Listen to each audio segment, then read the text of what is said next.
Good evening, everybody, and welcome to our webinar this evening. My name is Chris Entz.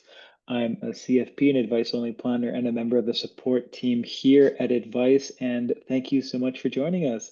If you've been here before, welcome back, and if you're brand new, thank you so much for being here with us. Today, we're going to be going through some case studies, and we're going to be focused on RSPs and retirement, so everybody's favorite topic. Before we hand things over to Owen to get us started, I just wanted to do a little bit of housekeeping. And really, the thing we'd like to encourage you to do is to ask questions. We're going to be going through some of the fundamentals and some specific case studies on the platform. Ask questions as we go through, either platform specific or if there's some things specific about RRSPs. We'll answer whatever we can, either in the chat, link some help resources, or we'll kick some things over to Owen to answer live. So thank you so much for joining us. You can use the Q&A tab at the bottom of your screen to send in your questions, and I'll kick things over to Owen. Great, thanks, Chris. So yeah, my name is Owen. I'm an advice-only planner, a CFP, and the founder of Advice. Advice, of course, is an easy and powerful retirement planning platform that you can use to build your own independent retirement plan. In addition to the platform and the AI strategies, we have our community forum for support, discussion, and questions. And of course, these webinars. So we do 2 of these webinars every month. This one is the second of the 2 webinars where we focus on specific retirement planning topics, case studies, examples, and this one will be all about RSPs. Now, RSPs are interesting because they are a very powerful account. There are many pros and cons, however, to RSPs. Some of the pros include the fact that you have this tax-free growth advantage. You have the tax deferral advantage as well. You have this opportunity for tax rate arbitrage where you can have tax deferred into the future. So you can have contributions made at a higher tax rate deferred until the future when you can make a withdrawal at a lower tax rate. But there are some cons with the RSP, and we'll be going through that as well. Some of those cons being you have a huge tax liability. Part of that RSP balance does belong to the government. It is tax, represents some tax that you'll have to pay at some point in the future. And it's going to be in terms of RSP to RRIF conversion timing. It's also going to be a problem in the future if we have an RSP that's too large. Too large of RRIF withdrawals can cause OAS clawbacks, higher tax rates, and we can also potentially have GIS clawbacks as well if we're in a lower income situation. So RSPs can be a great advantage, but they can also have some cons as well. Now, the other big one that we're going to talk about in the webinar here is the estate tax impacts.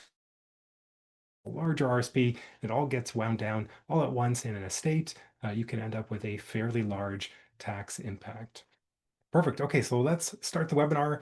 We're going to pull up the slides here, and let's first go through some of the fundamentals with the RSP, and then we're going to go through some of the different case studies here. So we're going to talk about RSPs in retirement. We're going to talk about RSP meltdowns, RRIF conversion timing, some of the strategy there, some of the things to consider.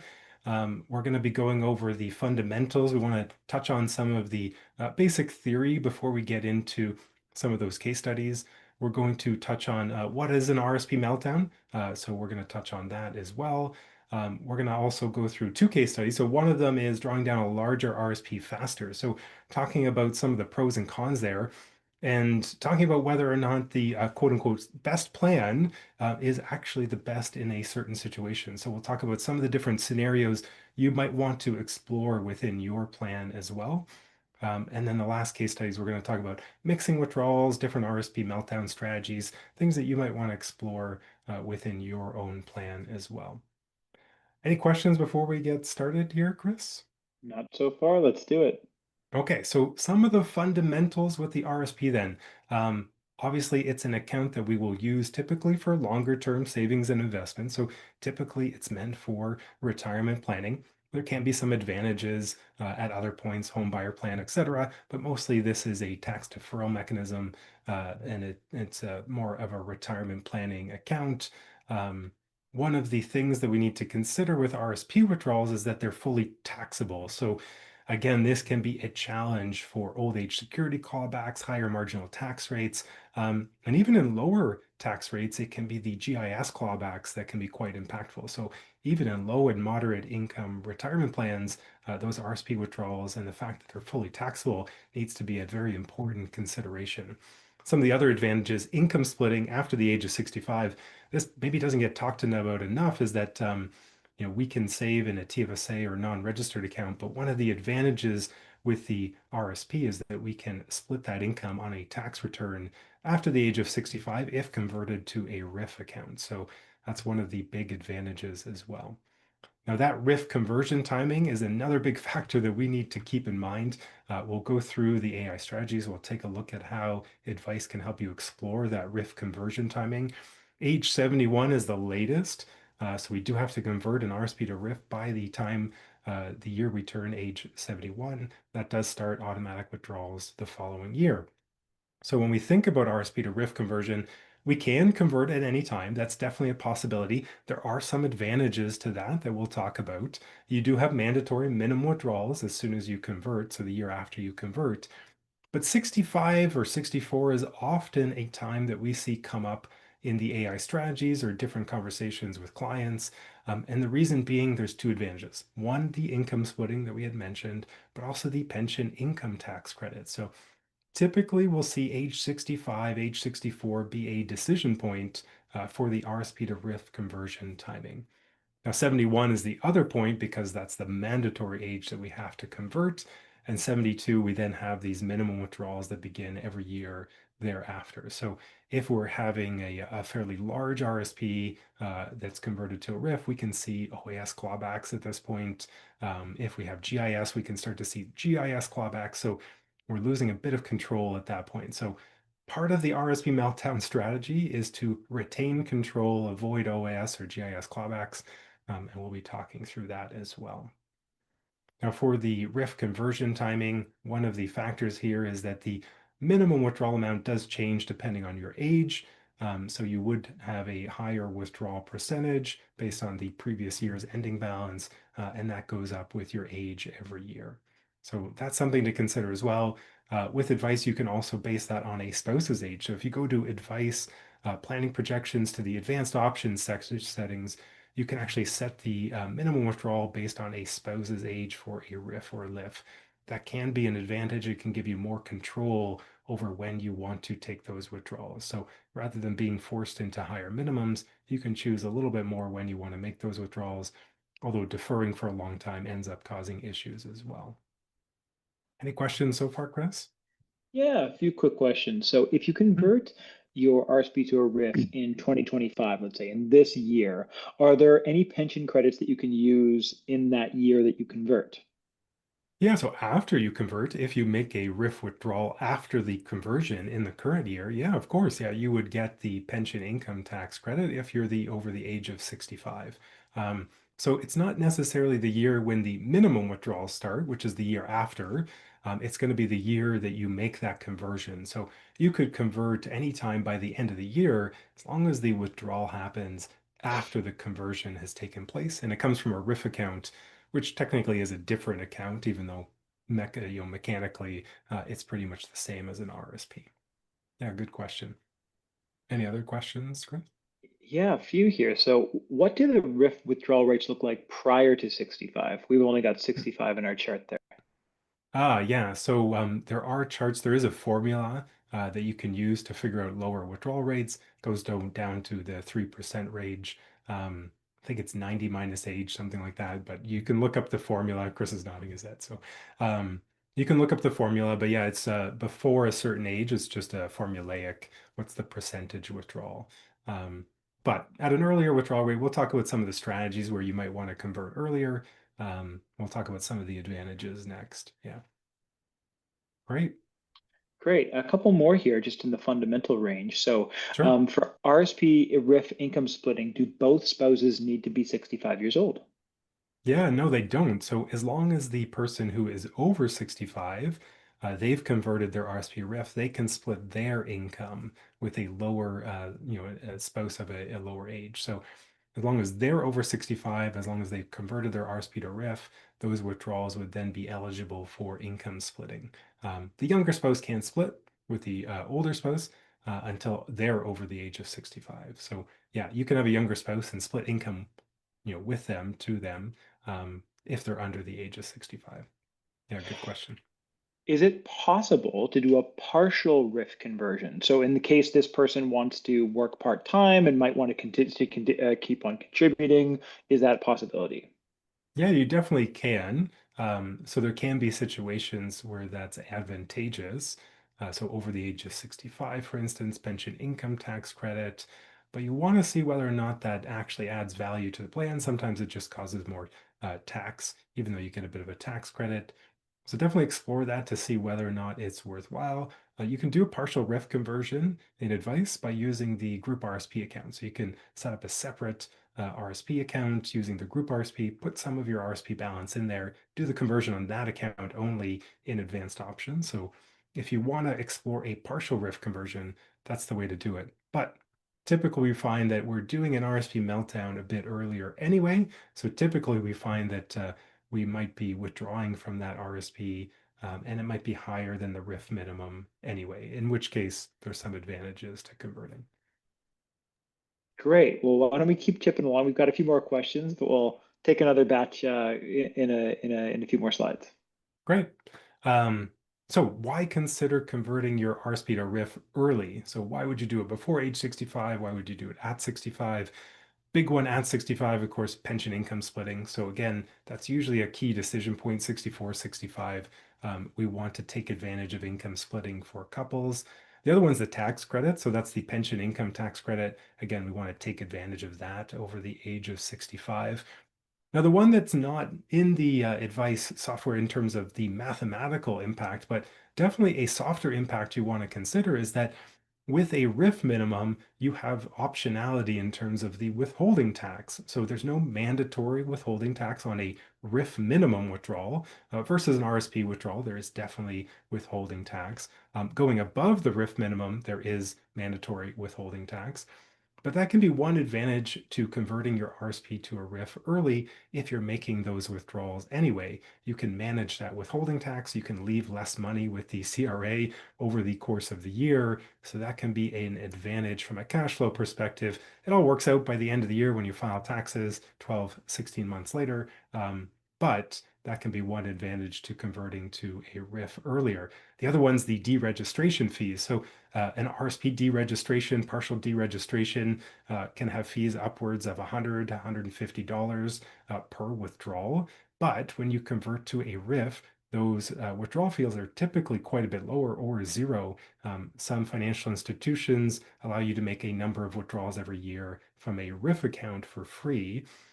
Some charge a nominal amount, $25 per withdrawal.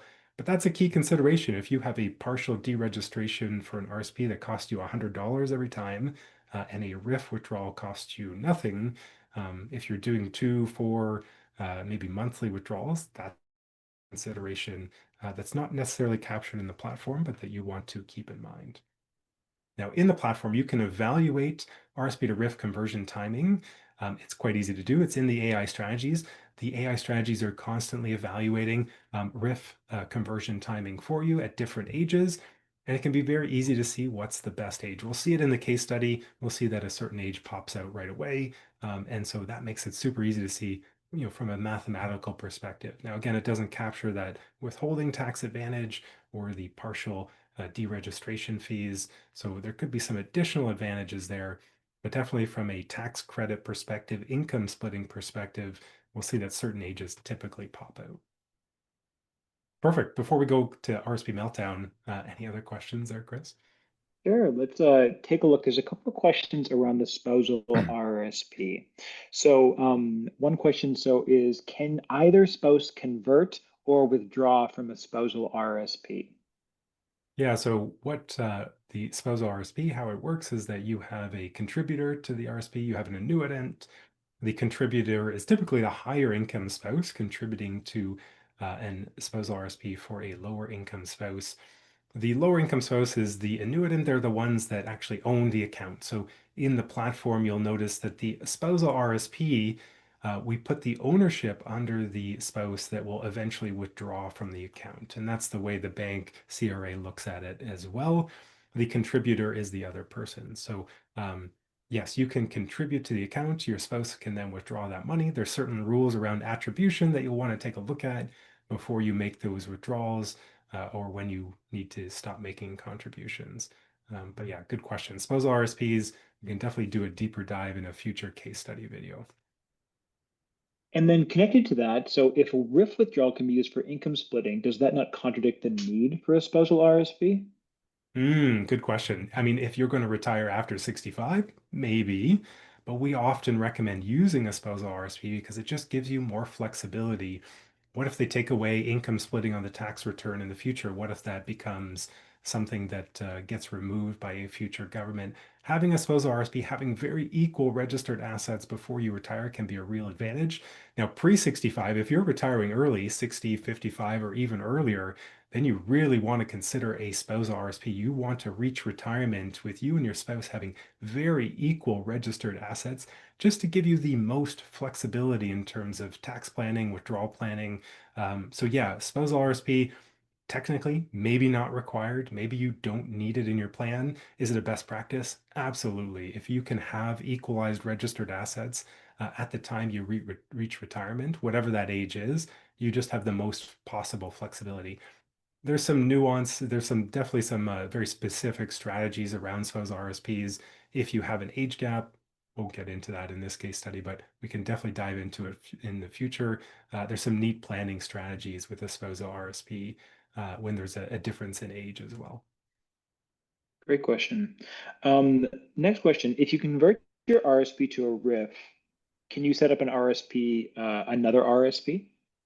As long as you're under the age of 71, yeah, yeah. So you can have an RSP, you can have a RIF, you can have both.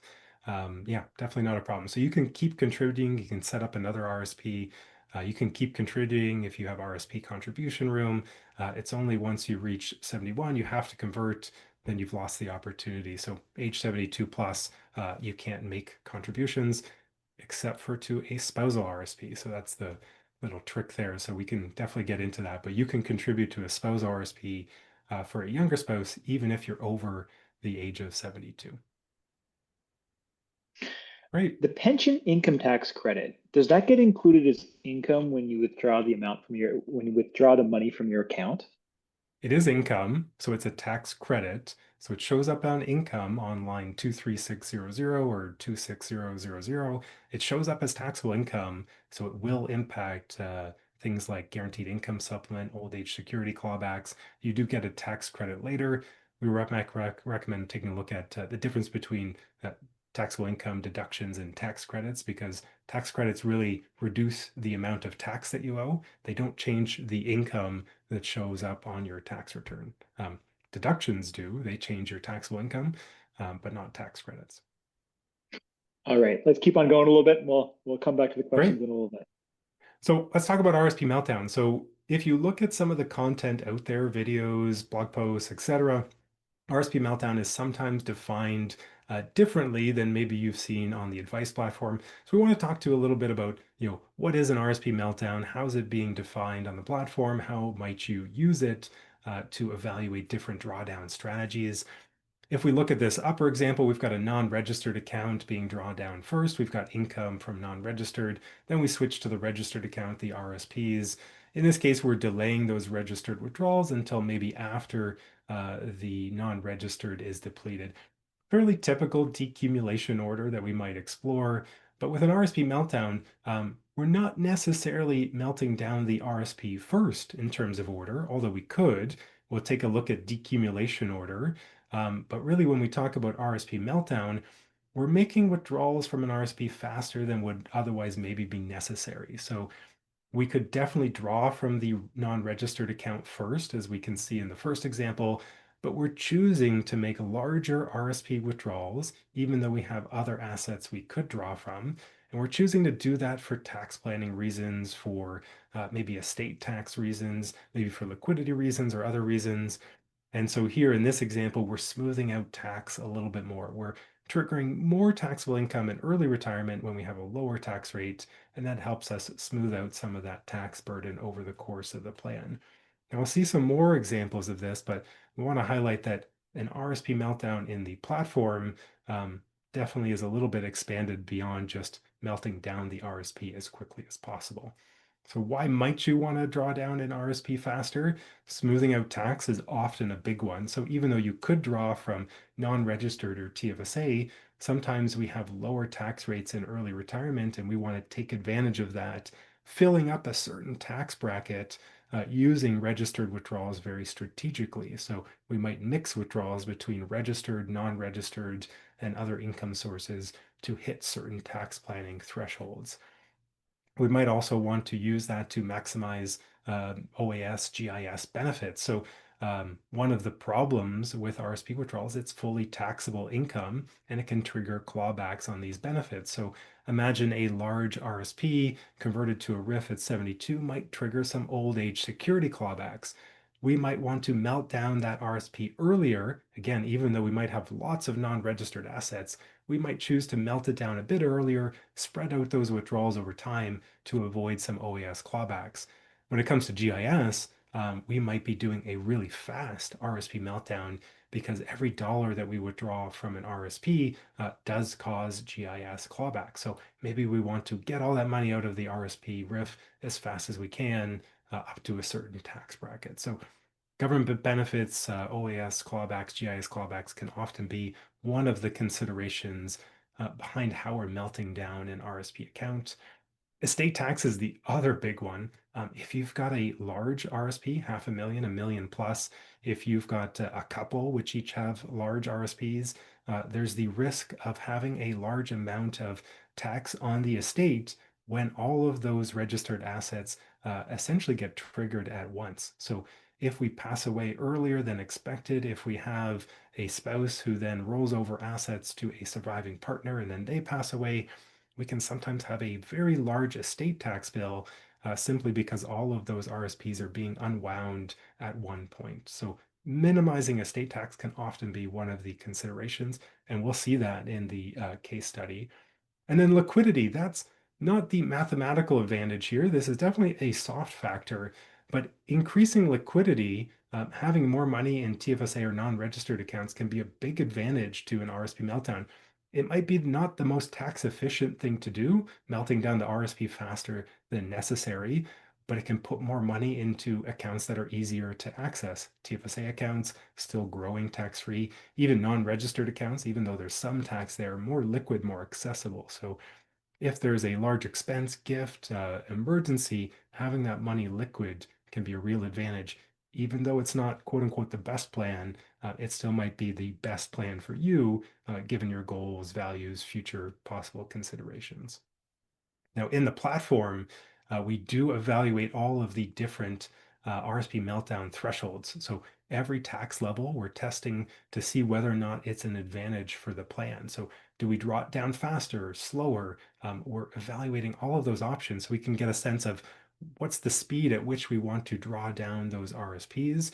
And if we don't want to do it at that speed, what's the cost of that? So maybe we want to do it faster, but what's the impact on the estate value or success rate or maybe the lifetime tax? So one of the nice things, again, same as the RSP to RRIF conversion, we're evaluating all those different options, and very quickly we can see what the impact is on a plan.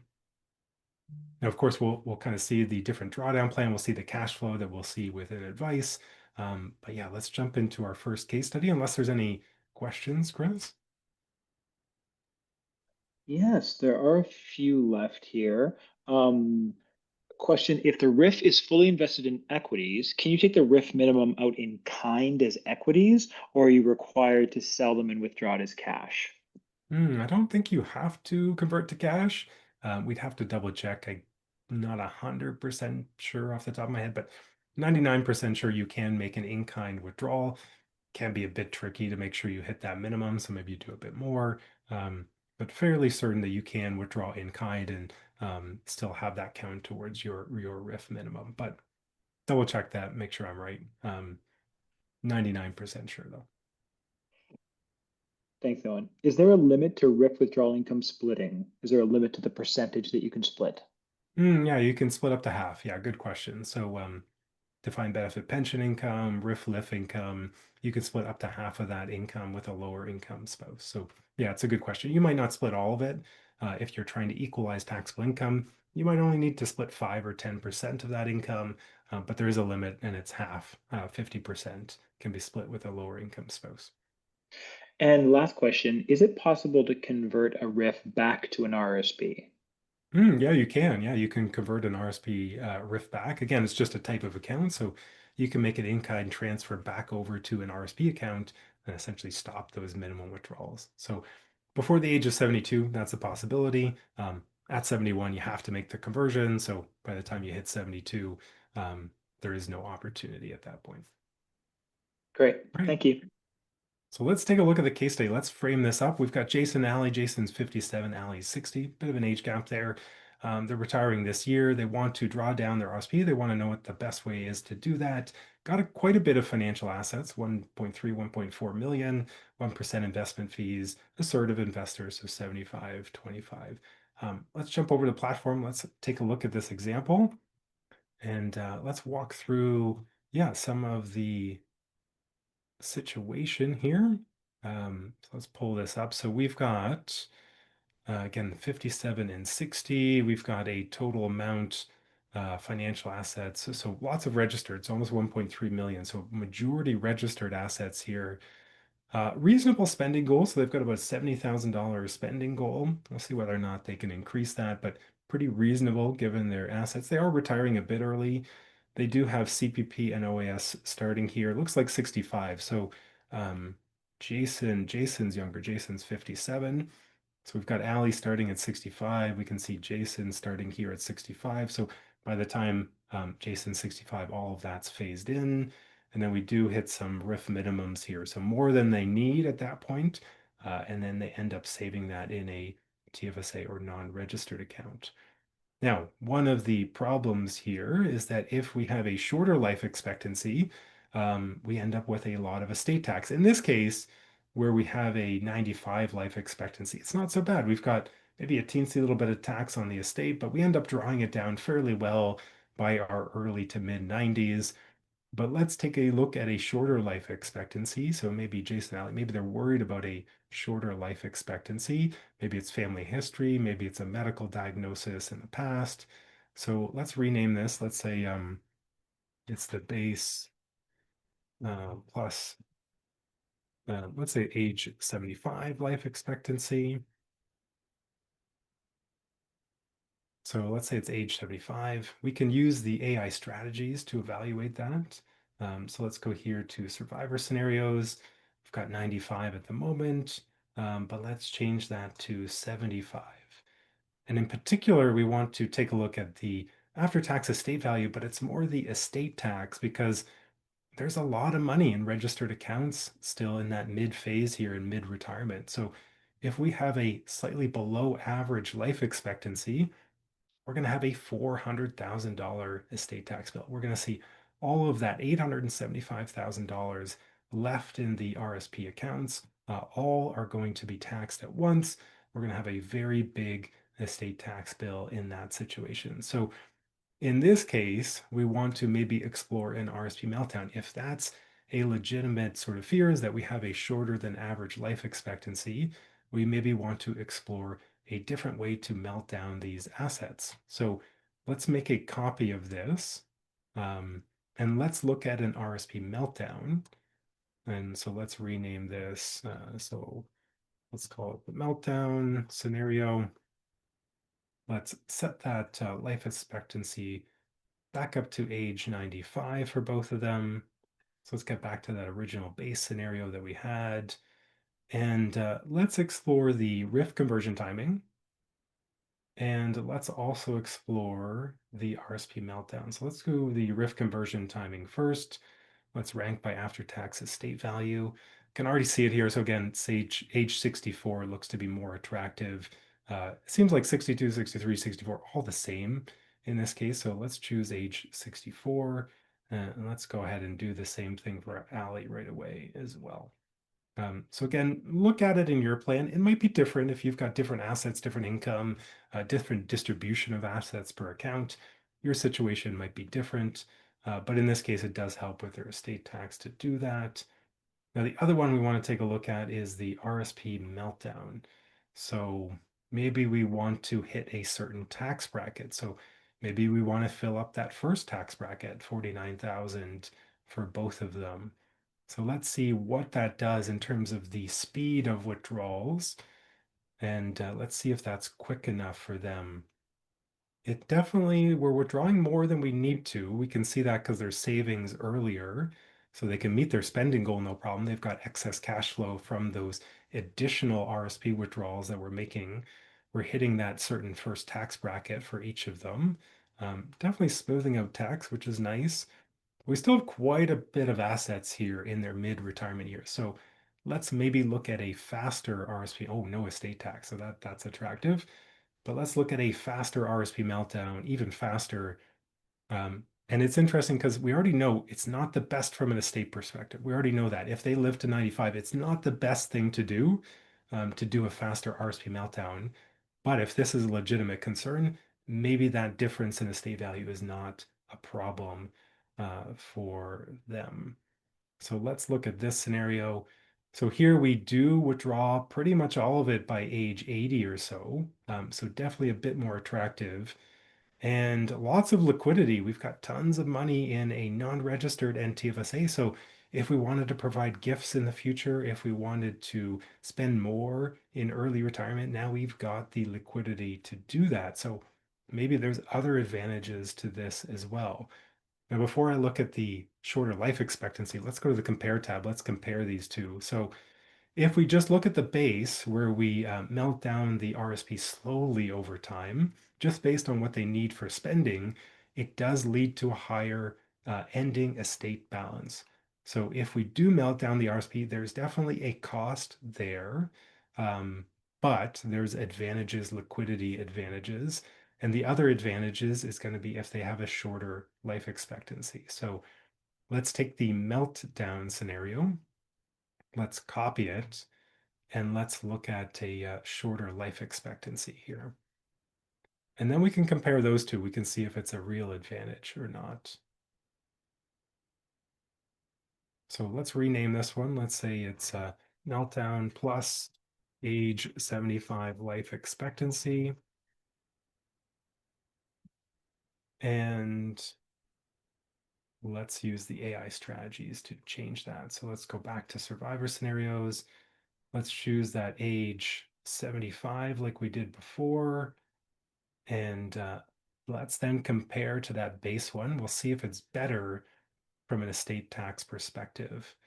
We can already see it's much better. I think the other one was 416,000-ish. Now we've got 67,000 in estate tax. So melting down the RSP faster, not great if they live until 95, but definitely a good idea if they are expecting a shorter life expectancy. So let's go here to the compare tab. Now let's look at the base age 75 life expectancy. So better estate value, better net worth until we get to the estate and we hit that huge estate tax bill.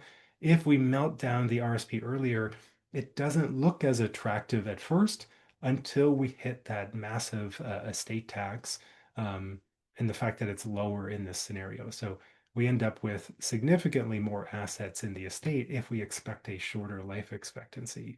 So here we can kind of see the different examples. Let's take out these two. Let's just compare age 75 life expectancy, much higher after-tax estate value if we melt down the RSP. So this is why we often recommend for couples, we want to do survivor scenarios. So what if one person in the couple has a shorter life expectancy? What if the other person has a shorter life expectancy? But we also recommend running the scenario. What if you both have a shorter life expectancy? How does that change the strategies that you want to use within the plan? This is also why we have survivor scenarios for individuals as well. We had a comment the other day. It was either on YouTube or in the community forum. You know, they were asking why, as an individual, am I being shown all of these survivor scenarios? And the reason is we want you to run a version of your plan, retirement plan, with a shorter life expectancy because the goals, the strategies might change based on that shorter life expectancy. So you might do 75, 85, 95. You might test out how do the recommendations, how do things change in terms of strategy depending on that life expectancy. So just one of the reasons why, even for individuals, we recommend evaluating a shorter life expectancy as well. That was probably a lot. Any questions we should cover there, Chris? A few. So one question is for the meltdown, when you're withdrawing more than you need, does the platform assume that it's saving that money? What is the platform doing with that extra money? It is assuming it's saving it, yeah. So the platform will always meet your after-tax retirement spending goal. So whatever that is, in this case, it's $68,000 a year. If there is any excess cash flow, it's going to save it first in a TFSA, so if there's contribution room, and then it's going to save it in a non-registered account, investment account. If you don't have one enabled, you might see a surplus building up. That's because the platform doesn't have anywhere to put that excess cash flow. So definitely enable a non-registered account if you see that happening within your plan. But yes, it will automatically save and invest the excess cash flow, which you might need later in the plan. So you might need that later in the plan when the RSP is depleted. And we see that here. We start making withdrawals. Well, if we go back to the meltdown one with a longer life expectancy, we end up making withdrawals from the non-registered account. We still need that money. We still need to save it, but there is the opportunity to spend more as well. So here we've got a lot of excess cash flow. The success rate's quite good at 60, 86%. And we do have a lot of liquidity. So you might explore higher spending scenarios. Um, in this case, maybe 18,000 a year in early retirement. We've got a bit of room there. It's a lower success rate. There's a bit of risk if we add that extra spending. So you could do even more scenarios after this, exploring what to do with that additional liquidity if you hit some good or average investment returns. Couldn't do it in every situation, but yeah, you might want to explore that as well. Great. Great, thanks, Owen. Perfect. Any other questions on the this case study, Chris? Not at the moment. I'm sure that if a couple pop in, then we can bounce back Great. to it. But let's take a look at that second case study. Okay, so let's flip over here. I'm going to pull up the second one. And we'll just frame it up and then we'll take a look at the example. So let's go here to the case study. So we're going to be working with Amal and Alexa, both 66, retired this year, how to draw down accounts. Not as many financial asset, 880,000, assertive 80/20 asset allocation. So let's take a look at their plan. Let's take a look at some of the drawdown scenarios. And I think for Amal and Alexa, I think one of the things that they were wondering about is they've kind of seen some videos online, they've watched some video of their content talking about different withdrawal strategies. And so we want to explore those different withdrawal strategies, even if they're maybe not advantageous for their plan. We want to explore why that might be. So one of the great things about the platform is you can explore things that maybe aren't the best, but you can see why they aren't the best for your situation. One of the challenges with things that you're maybe watching on YouTube or content in the newspaper, content in blog posts, so typically fairly general. There are general rules of thumb. They may not apply to your situation. Could be fun to test it, but you might see that it's not actually advantageous in your case. Now, for them here, we've got the base plan. They wanted to test what if we reduced the income tax that we had to pay as low as possible. So what if we drew from TFSA or non-registered first? What if we delayed our registered withdrawals? What does that look like? Not a bad plan, I guess. There's reducing liquidity here. It's an okay success rate at 75%, but they want to look at some other withdrawal options. So what are some different ways to approach this decumulation problem? And is it better or worse? What are the pros and cons there? So let's start exploring some of these options. This would be sort of an anti-RSP meltdown scenario. So we want to explore what's a rapid or aggressive RSP meltdown scenario. So let's do that first. Let's make a copy of this one. Let's melt down that RSP more aggressively. So let's change the name of this one. So we'll say aggressive RSP meltdown. Maybe there's reasons, again, we're doing this, longevity reasons, health reasons. We'll take out that comment here. And the first thing we're going to do is we're just going to change the decumulation order. This is sometimes what people refer to when they refer to a RSP meltdown. They're talking about melting down the RSP first before touching other assets. We can already see here that this is one of the worst strategies in their case, but it can be fun to explore. So we can already see in terms of decumulation order, there are some other orders that would be more advantageous, even more advantageous than what they've currently got. But this is the question they've got. What if I do my RSP first in terms of decumulation order? So let's start with that. And let's see if it reaches their goal of having the RSP melted down. It doesn't. It's 82 is the last withdrawal. So they still have quite a bit of registered assets all the way until their early 80s. That wasn't really their goal. They wanted to see whether or not they could draw it down faster. We can do that using the RSP meltdown strategy. So at the moment here, the plan is just meeting their spending goal. There's no excess cash flow, but we can more aggressively melt down that RSP beyond just putting it first in decumulation order. So not RSP contribution, RSP meltdown. Let's take a look here. So we don't want to do the lower meltdown strategies. We want to maybe do something like OAS clawback threshold. Maybe we don't want to go above the OAS clawback threshold because that would trigger OAS clawbacks. They've already started those benefits. So let's enable both of these. Let's recalculate. Maybe not a great idea from a after-tax estate perspective, but certainly gets all of that money out of their registered accounts very quickly. So maybe that's an advantage. Maybe they have a lot of liquidity there. Maybe that's what they wanted in terms of a plan. Their TFSAs are maximized. That can be good from an estate rollover perspective. Again, if one spouse has a shorter life expectancy than the other, there could be advantages to this. So we might look at the compare section. We might look at these two and say, well, if they live until 95, maybe that's not a great strategy. Maybe doing the other withdrawal order is better, but we can compare those two and see why it's not good in this case. So, if somebody were to tell them to aggressively melt down the RSP, they know that that's really not the best situation in their case. So let's look at some other options in terms of RSP meltdown. Now, one option, let's make a copy of this one. One option that often gets discussed is the idea of delaying government benefits, so CPP and OAS, leaving room to melt down the RSP. So by delaying those taxable benefits, we leave more room to draw down the RSP account. So made another copy here. So let's go back to the original copy. We'll use that other copy in a second. And let's rename this one. Let's call this one delay CPP and OAS. And so let's do a meltdown where we're delaying those benefits. We want to take out that RSP meltdown that we had previously. We don't want to be that aggressive because it does trigger a lot of tax. So let's go back here and let's instead delay those benefits. So we have some RSP withdrawals that we're doing.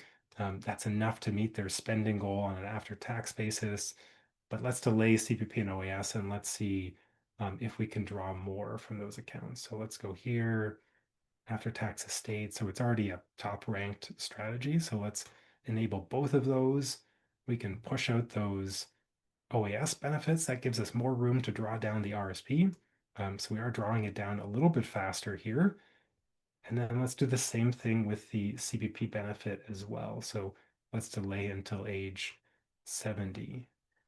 And so this might be an RSP meltdown you want to explore. We melt down the RSP pretty rapidly in those first 4 years, 66 until 70. 70, we get a bigger CPP and OAS benefit, so we don't have as large registered withdrawals, but we do have a fairly quick meltdown. We do get a lot of money out of those registered accounts relatively quickly. And the advantage is we have some longevity protection. So if we go back to that compare scenario, let's get rid of the aggressive RSP meltdown and the copy we made. If we look at our original, melting down the RSP definitely doesn't win out initially, but it does at some point because of the deferral benefits for CPP and OAS. So we do hit a break-even point. We do get a better estate value net worth if we have a longer life expectancy. So that might be an interesting RSP meltdown to explore if you expect a longer life expectancy.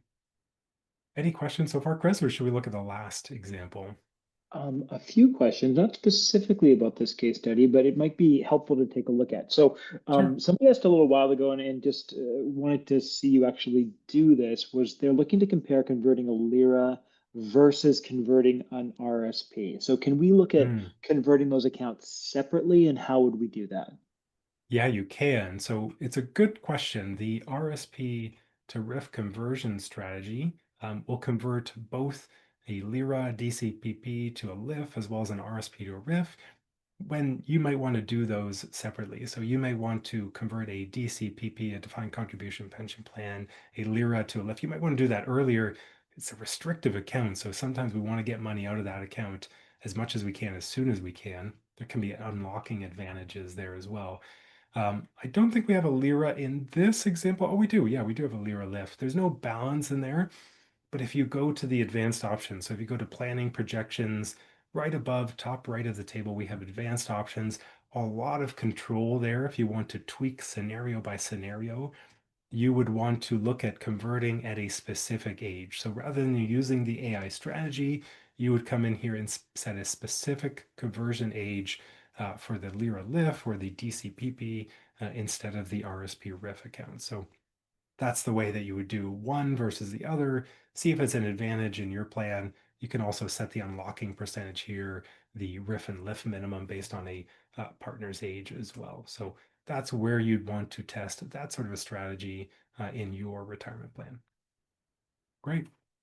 Any other questions, Chris? Great. There's one kind of bigger one, but I will wait till the end to attack it. So let's look at the Okay. last little. Yeah, so the last one. So let's look at mixing withdrawals here. So let's do an RSP meltdown.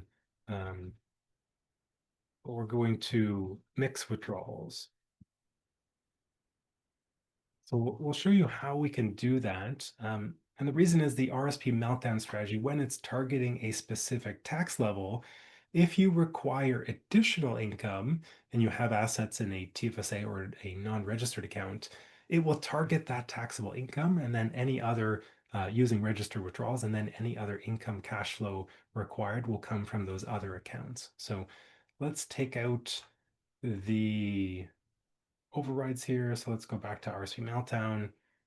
Let's take out the OAS one that we had, and let's look at some other RSP Meltdown options. So right now it's just the RSPs at first in the decumulation order, but we can essentially cap the withdrawals by choosing a lower tax bracket to target. So here for Alexa, it can be advantageous to maybe target a lower tax bracket. So let's enable that one. And see, we can see here already we're mixing withdrawals.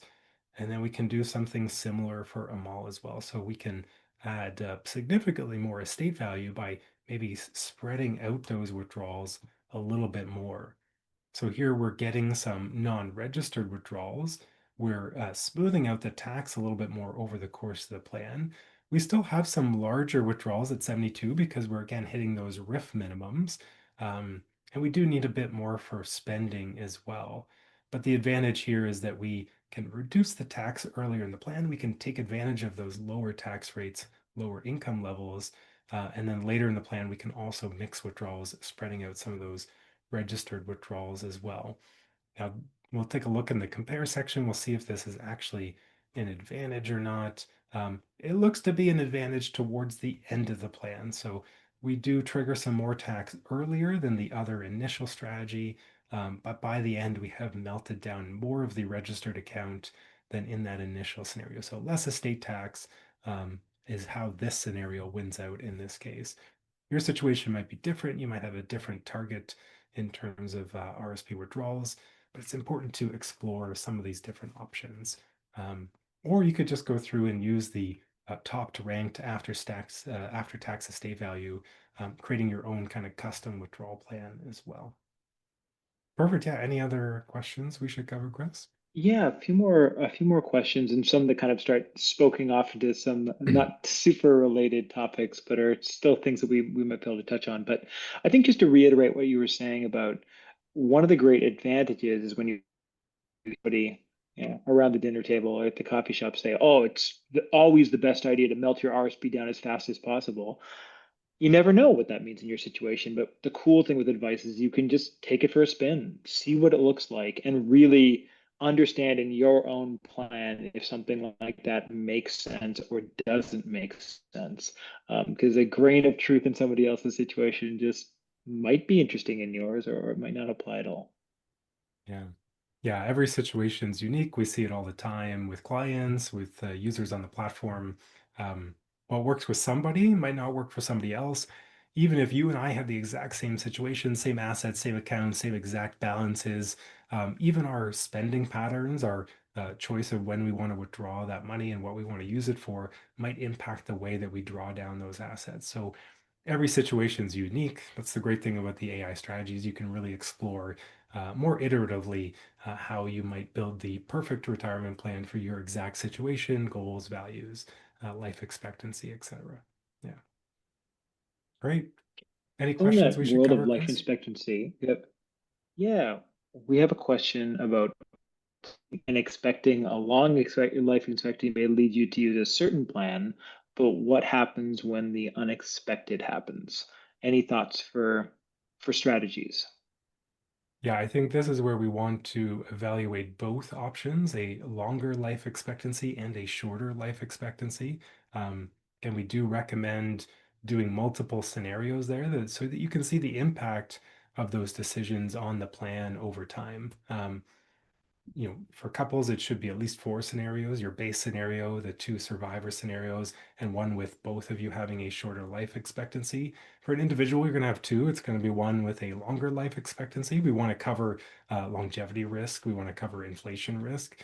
We also want to test shorter life expectancies as well. So we would definitely recommend exploring that. Understand how big of a trade-off it is, how these strategies might change. Sometimes it ends up being relatively similar. Sometimes it ends up being vastly different. So it just depends on your situation. But the best way to explore it is to run those scenarios side by side, use the compare functionality, see what makes the most sense, and make sure you reevaluate the AI strategies because, again, shorter life expectancy, different parameters within the plan will change the strategies that you might want to be using. So this is the tough thing about retirement planning is that you change one variable, it changes a lot of other aspects of the plan as well. Great point, Owen. Thank you. Another question. So, if you own a home, is there a way to incorporate the home sale to a rental into the financial plan?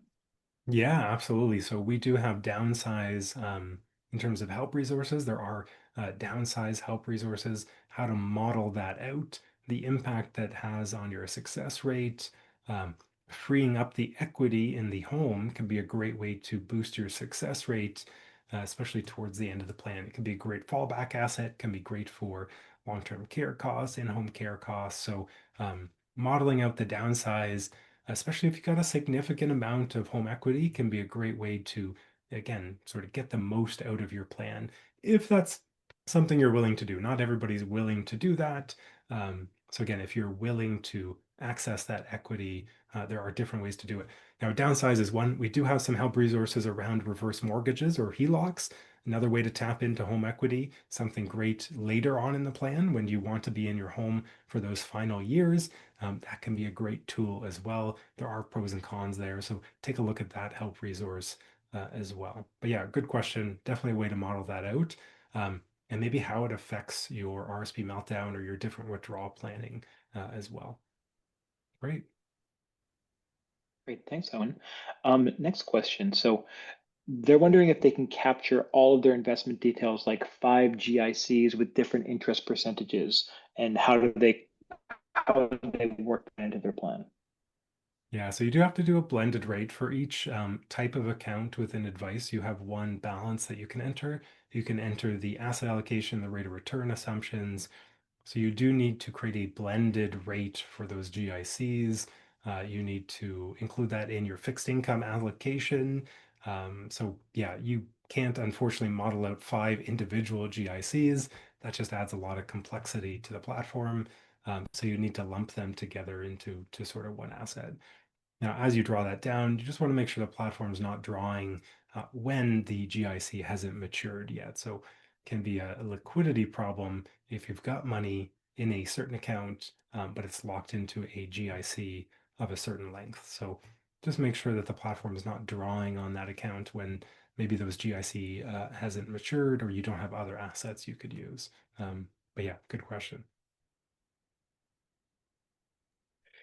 So, question about the corporate AI strategies. So they're just wondering what the release situation is there. Are those can help make things a bit more automatic in terms of withdrawals, or these are my language, but like incorporating corporate assets into things like what we talked about today? Yeah, great question. So we are working on the corporate meltdown strategy. So very similar to the RSP meltdown, we're working on the corporate dividend meltdown strategies. Um, Different tax levels that we can hit in terms of personal taxes, different speed of withdrawals, drawing down the corporate assets faster, slower, taking advantage of income splitting. So yeah, you can expect that coming out. We're working on those now. We've laid some of the groundwork. So you might have noticed that we had just released, there's a capital dividend threshold that we added. Part of that is required for some of these new strategies. So the RSP meltdown strategy, you can expect something similar for the corporate business owners, for the corporate assets, and how that might help you target certain tax levels in retirement on the personal side. Yeah. Perfect. Thanks, Owen. Um, and then the last question, I'm going to drop a resource when we talked about this in a previous session, but what should I target as a success rate? Yeah, great question. Um, Very subjective question. It depends on risk tolerance. It depends on what other assets you have to fall back on. It depends on how much flexibility you have in your spending. It's a very nuanced question. I think the success rate, the fact that there's one number there, makes it seem like it's very definitive. And it is, but there's a lot of nuance behind that number. So how quickly are you running out of money? Is it at age 70 or is it at age 90? Well, that still might be a 77% success rate, but those are very different outcomes. You might be having a home that you could fall back on, that you could sell in a worst case scenario, use the equity in the home. You might target a different success rate than somebody who is renting. We often recommend having different sort of success rate thresholds. So you might have a higher success rate that maybe achieves your core retirement spending, your safe retirement spending, a level of spending that's comfortable for you in retirement in a worst case scenario.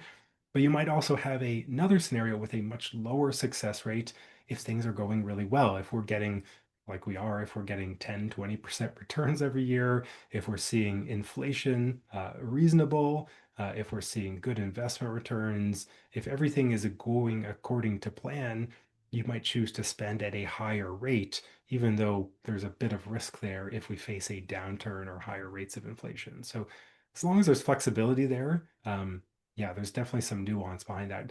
We'll probably do a future webinar just diving into that in more detail, but yeah, we definitely covered it on previous webinars or different videos as well.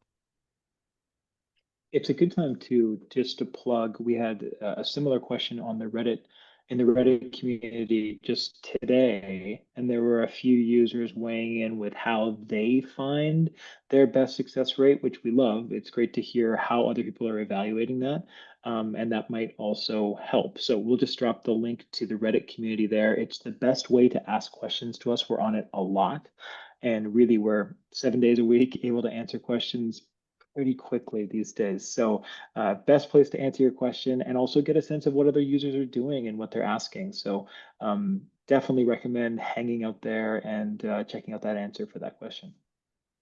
Yeah, great question. All right, so we're at the end of our time here today. So thank you so much for joining us. We really appreciate it. Thank you for all your questions. Our next webinar is next week, actually. We've got a quick turnaround this month.